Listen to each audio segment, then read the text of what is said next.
Show me everything. 255 here. What up, Deep Minds? Today, we're looking at some fighting game news, and maybe I'll cover one of these stories more in depth later. So first, Dragon Ball The Breakers trailer drop today being yesterday at the time of my recording this. But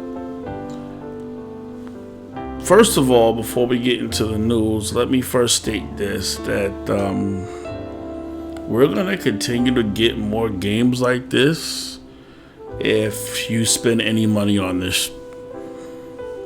And someone says this is, I've seen some of the comments under Dragon Ball Hype where this was first released saying that, oh, it's good to do something new with the series.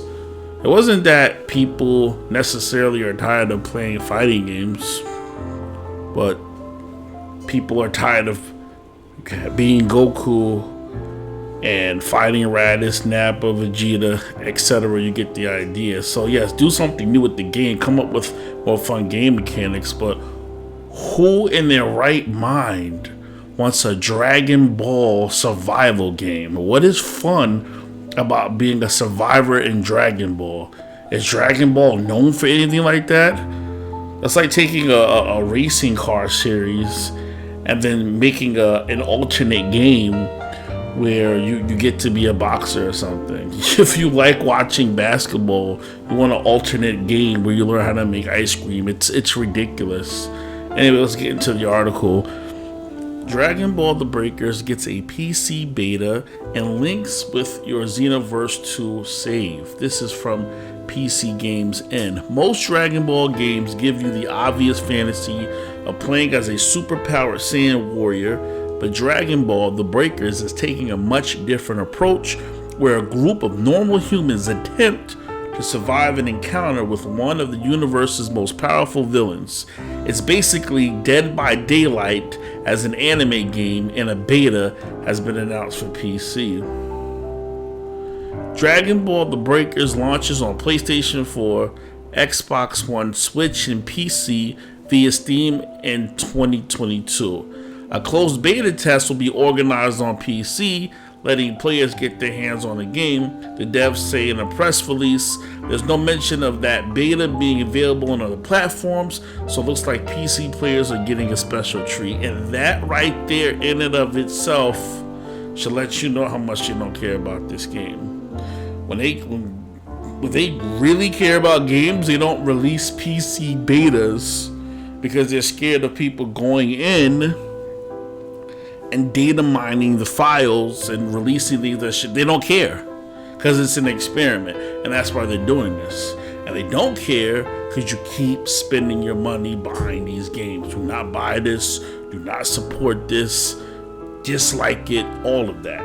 If you're somebody by some off chance that truly enjoys the idea of playing a horror version of Dragon Ball Z, even though Dragon Ball Z is a battle manga and battle anime and it is famous for fighting, okay, enjoy it. I'm not trying to knock you, but for the rest of us who love Dragon Ball Z for the obvious reason that people love Dragon Ball Z, don't spend a dime on this garbage. The Breakers is an asymmetrical multiplayer game, and just in case you're wondering what asymmetrical means, it means having parts that fail to correspond to one another in shape, size, or arrangement, lacking symmetry. So again, The Breakers is an asymmetrical multiplayer game where 7 players controlling non-superpower survivors have to complete objectives in order to escape a player taking control of supervillains like Cell, Boo, or Frieza. The survivors have to take advantage of various power-ups and vehicles in the environment as they attempt to build a super time machine and escape the villain. Producer Ryosuke Hara says in a video message that the game will be launched at an accessible pricing. Accessible. You have to make it accessible. Who's buying? But they might. That's why they're making this. But who is trying to buy a survival Dragon Ball Z horror game? Who's doing this? Who? Where are you? In the press release, the devs detail a survivor character customization mode, which enables players to design their match avatars by using familiar Dragon Ball survivor skins and decorative equipment earned with in-game credits or via optional in-game purchases. Howard also says that this title shares the same universe as Dragon Ball Z Universe 2, and we are planning to link the two titles via save data in the game. We will continue to operate the game in cooperation with these two titles, so please look forward to it. No, thank you. Alright, let's move on to our next piece of news. So in our next piece of news, we are talking about JumpForce shutting down, sales and services close in 2022. This article comes from Destructoid.com. StumbleForce, Bandai Namco has announced that it is making moves to shut down support for its anime crossover fighter JumpForce. Sales of the game, its DLC, and virtual currency will end across all platforms and all territories on February 7th, 2022. The majority of online services for the fighter will be shutting down on August 24th, 2022. Developed by Spike Chunsoft, JumpForce seemed like a can't-miss prospect when announced, a one-on-one fighting title that would see heroes and villains from a variety of mega-popular anime series get together for an almighty throwdown, starring poster guys and gals from franchises like Dragon Ball Z, Naruto, One Piece, Bleach, and Hunter x Hunter. JumpForce seemed like a title that would capture the hearts and wallets of even the most casual of anime fans. Unfortunately, upon release in 2019, it quickly became apparent that JumpForce was no Dragon Ball FighterZ, receiving universal middle-of-the-road reviews from both critics and fans. No duh. No duh. And what boggles my mind is why we spent money on it. You know, we have to send a clear message to the producers of this type of garbage, because you see they're getting worse. We just heard about our Dragon Ball survival game, that this is unacceptable. So I'm glad it's getting shut down. For those of you who invested game time, for those of you who invested time into the game and bought DLC, how does it feel to have your game shut down before Fighter Z? Fighter Z came out a year before and we're still enjoying it. Fighter Z sold 8 million. Xenoverse 2 sold 8 million. Not that Xenoverse 2 is exactly a shining standard for fighting games either, but it sticks to its formula. First of all, the graphic style, and let me say style, not graphics, but the graphic style, the design is like, why do I want to see anime characters look like they're in real life? Who thought of that kooky nonsense? Who? We like anime because it's anime. So leave it as anime. So I'm glad it's shutting down. I hope they didn't make a lot of it. And maybe with this shutdown, maybe we can see an actual legitimate JumpForce game, something akin to Dragon Ball FighterZ, and now we're talking about something fun. And I get that everybody doesn't enjoy a serious fighting game like a Dragon Ball FighterZ or a Street Fighter. Then label this an action adventure game. And say that there's a fighting mode, and people might be more on board with that. But don't tell us that it's a fighting game, because people in the fighting game genre are like, this is clearly not that. Bandai Namco has not offered a clear reason for the shutdown, so we do not know whether juggling all of the different character licenses play a part in its decision.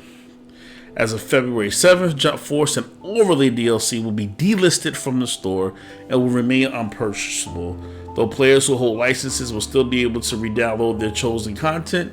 As of August 24th, the multiplayer lobby, clan battle, leaderboards, online news, rewards center, and in-game data will be all permanently closed down. Okay, more stuff nobody cares about. Thank you. And perhaps some of the most important fighting game news of this week is that Happy Chaos was released.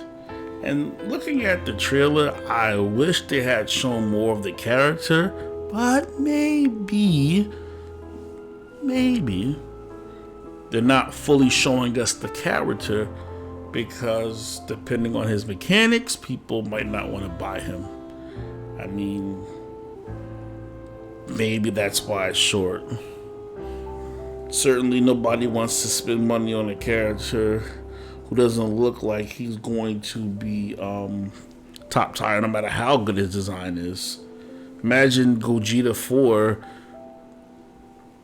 being like Zamasu from season 1 and 2, right? You wouldn't be playing that.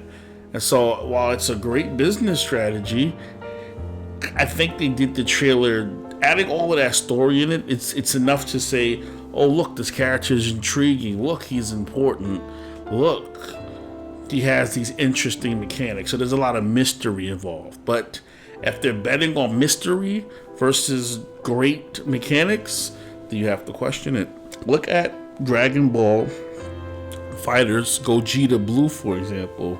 They had an entire showcase on his mechanics. The character itself couldn't show, but they were so confident in the character's mechanics that they made sure that everyone got to see it.